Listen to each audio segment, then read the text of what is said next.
জনতা 24-এর সেই আন্দোলনে বৈষম্যের বিরুদ্ধে তারা সংগ্রাম করেছে। তরুণ যুবকেরা পঙ্গুত্ব বরণ করেছে। এই লক্ষ্মীপুরের জনপদে আপনার এই লক্ষ্মীপুরের জনপদে ওসমান এবং আমাদের শহীদেরা জীবন দিয়েছে, কিন্তু অন্যায়ের কাছে তারা মাথা নত করে না।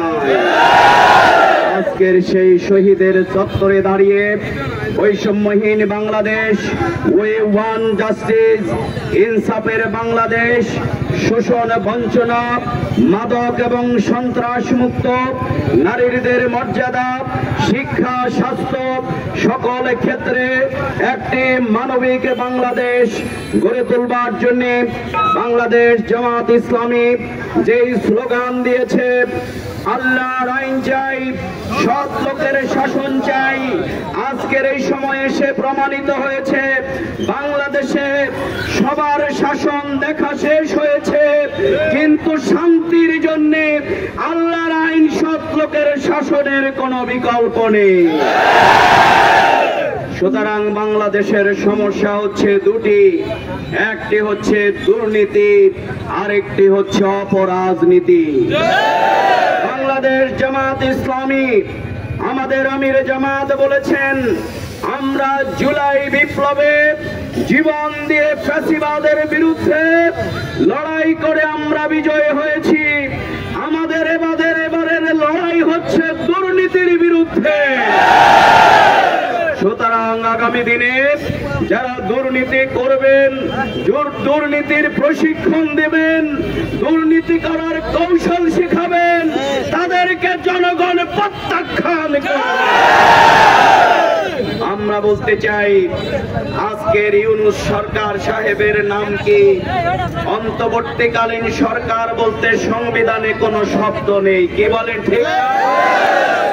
আজকের অবশ্যই অন্তর্বর্তীকালীন এই সরকারের নাম জুলাই সনদের আইনি ভিত্তি দেওয়ার মাধ্যমে যেই শিশু থেকে বৃদ্ধ সব মশার বিরুদ্ধে সুরক্ষা দিতে এলো বসুন্ধরা এক্সট্রিম অ্যারোসল। মশার বিরুদ্ধে এক্সট্রিম সুরক্ষা।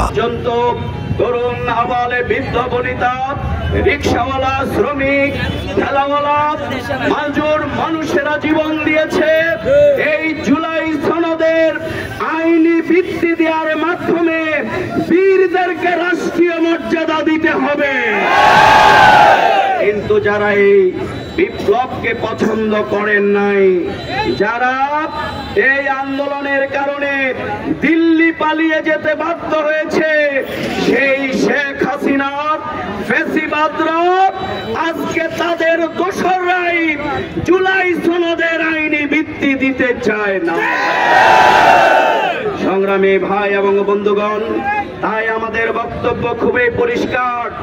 অবশ্যই সেই কালো টাকা মুক্ত, চাঁদাবাজি মুক্ত, সেই ফ্যাসিবাদ, ফ্যাসি শক্তি মুক্ত সকল মানুষের ভোটের অধিকার যদি নিশ্চিত করতে হয়, তাহলে সর্বপর্যায়ের মানুষ, 71% মানুষ পিয়ারের পক্ষে তাদের রায় প্রদান করেছে।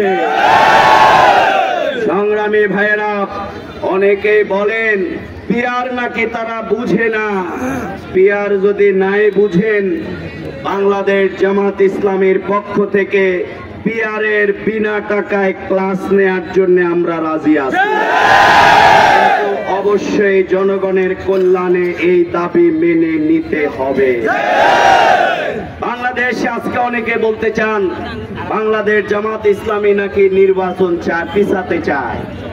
আমরা বলি, যারা প্রার্থী এখনো দিতে পারেন নাই, তারা নির্বাচনে এগিয়ে না জামাত ইসলামী 300 আসনে প্রার্থী দিয়ে তার রাজপথে কাজ করছে, মানুষের কাছে যাচ্ছে, তারা এগিয়ে আছে? বলে জামাত ইসলামী অবশ্যই আমরা স্পষ্টভাবে বলে দিতে চাই, সংস্কার, বিচার, জুলাই সনদের আইনি ভিত্তি যদি নিশ্চিত করা হয়, তাহলে ফেব্রুয়ারিতেই অবাধ সুষ্ঠু নির্বাচন সম্ভব।